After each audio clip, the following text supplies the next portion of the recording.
Hello friends, ಈ videos ನಿಮಗೆ ಇಷ್ಟವಾದರೆ ಲೈಕ್ ಮಾಡಿ, ಶೇರ್ ಮಾಡಿ, ಸಬ್ಸ್ಕ್ರೈಬ್ ಮಾಡಿ. ಇವತ್ತಿನ ವಿಡಿಯೋಸ್ ದುರ್ಗಾದೇವಿಯ 10 ಕೈಯಲ್ಲಿರುವ 10 ಆಯುಧಗಳ ಅರ್ಥವೇನು ಗೊತ್ತಾ? ಸಿಂಹವನ್ನೇ ತನ್ನ ವಾಹನವನ್ನಾಗಿಸಿಕೊಂಡು 10 ಕೈಗಳಿಂದ ದೈತ್ಯ ಮಹಿಷಾಸುರನನ್ನು ಸಂಹಾರ ಮಾಡಿದಳು ತಾಯಿ ದುರ್ಗೆ. ದುರ್ಗೆಯು ತನ್ನ 10 ಕೈಯಲ್ಲಿ 10 ವಿವಿಧ ರೀತಿಯ ಆಯುಧಗಳನ್ನು ಹಿಡಿದುಕೊಂಡಿದ್ದಾಳೆ. ಎಲ್ಲ ದೇವರು ದೇವತೆಗಳಿಗಿಂತಲೂ ಅತ್ಯಂತ ಶಕ್ತಿಶಾಲಿಯಾಗಿದ್ದಾಳೆ ತಾಯಿ ದುರ್ಗೆ. ದುರ್ಗೆಯು ಬರೋಬ್ಬರಿ 9 ದಿನಗಳ ಕಾಲ 9 ವಿವಿಧ ರೂಪದಲ್ಲಿ ದೈತ್ಯ ರಾಕ್ಷಸ ಮಹಿಷಾಸುರನೊಂದಿಗೆ ಹೋರಾಡಿ ಆತನನ್ನು ಹತ್ಯೆಗೈಯುತ್ತಾಳೆ. ಆದ್ದರಿಂದ ಈಕೆಯನ್ನು ನವದುರ್ಗಾ ಎಂದು ಕರೆಯುತ್ತಾರೆ. ಈಕೆಯ ಕೈಯಲ್ಲಿನ ಪ್ರತಿಯೊಂದು ಆಯುಧವು ಮಾನವರ ಚಟುವಟಿಕೆಗಳನ್ನು ಸೂಚಿಸುತ್ತದೆ.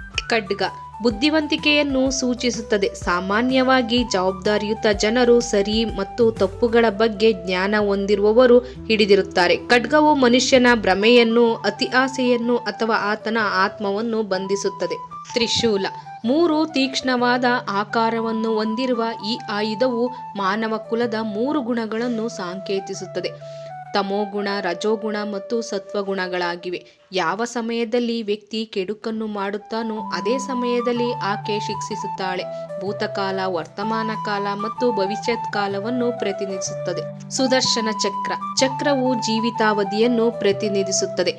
ಅದು ನಾವು ಎಷ್ಟು ಸಮಯ ಬದುಕಿರುತ್ತೇವೋ ಅಷ್ಟು ಸಮಯ ನಮ್ಮ ದೇಹದಲ್ಲಿ ಸುತ್ತುತ್ತದೆ.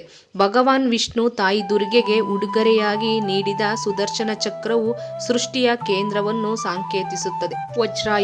ವಜ್ರವು ಅಚಲತೆಯನ್ನು, ನಿರ್ಣಯವನ್ನು ಮತ್ತು ಸರ್ವೋಚ್ಚ ಶಕ್ತಿಯ ದೃಢತೆಯನ್ನು ಸಂಕೇತಿಸುತ್ತದೆ. ವಜ್ರಾಯುಧವು ಭಗವಾನ್ ಇಂದ್ರನ ಆಯುಧವಾಗಿದ್ದು ತನ್ನ ಆಯುಧವನ್ನು ತಾಯಿ ದುರ್ಗೆಗೆ ಉಡುಗೊರೆಯಾಗಿ ನೀಡುತ್ತಾನೆ. ಬಿಲ್ಲು ಮತ್ತು ಬಾಣ ದುರ್ಗೆಯು ತನ್ನ 10 ಕೈಯಲ್ಲಿ 1 ಕೈಯಲ್ಲಿ ಬಿಲ್ಲು ಮತ್ತು ಬಾಣವನ್ನು ಹಿಡಿದಿದ್ದಾಳೆ. ಇದು ವಾಯುವಿನ ಅಸ್ತ್ರವಾಗಿದ್ದು ವಾಯು ತನ್ನ ಅಸ್ತ್ರವನ್ನು ದುರ್ಗೆಗೆ ನೀಡುತ್ತಾನೆ. ಬಿಲ್ಲು ಮತ್ತು ಬಾಣವು ಪ್ರತಿಯೊಬ್ಬ ವ್ಯಕ್ತಿಯು ತನ್ನ ಗುರಿಯತ್ತ ಸ್ಥಿರವಾಗಿರಬೇಕು ಮತ್ತು ಅವನು ತನ್ನ ಗುರಿಯತ್ತ ಗಮನ ಹರಿಸಬೇಕು ಎಂಬುದನ್ನು ಹೇಳುತ್ತದೆ. ಈಟಿಯು ಅಗ್ನಿದೇವರ ಆಯುಧವಾಗಿದ್ದು ಅಗ್ನಿದೇವನು ತನ್ನ ಆಯುಧವನ್ನು ದುರ್ಗಾದೇವಿಗೆ ಉಡುಗೊರೆಯಾಗಿ ನೀಡುತ್ತಾನೆ. ಈಟಿಯು ಶುಭ ಸಂಕೇತವಾಗಿದ್ದರೂ ಅಗ್ನಿಯು ಈ ಉಡುಗೊರೆ ಉರಿಯುವ ಶಕ್ತಿಯನ್ನು ಕೂಡ ಸೂಚಿಸುತ್ತದೆ. ಶಂಖವು ಸೃಷ್ಟಿಯ ಆದಿಸ್ವರೂಪ ಧ್ವನಿಯಾದ ಓಂ ಸಂಕೇತವಾಗಿದೆ. ವರುಣದೇವನು ತಾಯಿ ದುರ್ಗೆಗೆ ನೀಡಿದ್ದಾನೆ. ಬ್ರಹ್ಮಾಂಡವು ಸೃಷ್ಟಿಯಾದಾಗ ಶಂಖವು ಮೊದಲು ಹುಟ್ಟಿಕೊಂಡಿತು.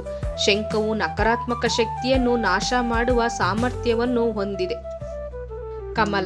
ಕಮಲದ ಹೂವು ಬ್ರಹ್ಮನ ಸಂಕೇತವಾಗಿದೆ. ಕಮಲವು ಬುದ್ಧಿವಂತಿಕೆಯನ್ನು ಪ್ರತಿನಿಧಿಸುತ್ತದೆ ಹಾಗೂ ಜ್ಞಾನದ ಮೂಲಕ ಮುಕ್ತಿಯನ್ನು ನೀಡುತ್ತದೆ. ಬ್ರಹ್ಮನು ತನ್ನ ಕಮಂಡಲದೊಂದಿಗೆ ಕಮಲವನ್ನು ಹಾಗೂ ಬುದ್ಧಿವಂತಿಕೆಯನ್ನು ತಾಯಿ ದುರ್ಗೆಗೆ ನೀಡುತ್ತಾನೆ. ಕೊಡಲಿ ಕೆಟ್ಟದ್ದನ್ನು ಹೊಡೆದೋಡಿಸುವ ಸಾಮರ್ಥ್ಯವನ್ನು ಹೊಂದಿದೆ. ಅಂತೆಯೇ ನಮ್ಮೊಳಗಿನ ಕೆಟ್ಟ ಭಾವನೆಗಳನ್ನು ನಾಶಗೊಳಿಸಿಕೊಳ್ಳಬೇಕೆಂಬುದನ್ನು ಸೂಚಿಸುತ್ತದೆ. ವಿಶ್ವಕರ್ಮನು ತಾಯಿ ದುರ್ಗೆಗೆ ಕೊಡಲಿಯನ್ನು ನೀಡುತ್ತಾನೆ. ಸಿಂಹವನ್ನು ಕಾಡಿನ ರಾಜ, ಎಲ್ಲ ಪ್ರಾಣಿಗಳ ರಾಜನೆಂದು ಹೇಳಲಾಗುತ್ತದೆ ಹಾಗೂ ಅತ್ಯಂತ ಶಕ್ತಿಶಾಲಿ ಪ್ರಾಣಿ. ದುರ್ಗಾದೇವಿಯು ಸಿಂಹವನ್ನು ತನ್ನ ವಾಹನವನ್ನಾಗಿಸಿಕೊಂಡಿದ್ದಾಳೆ.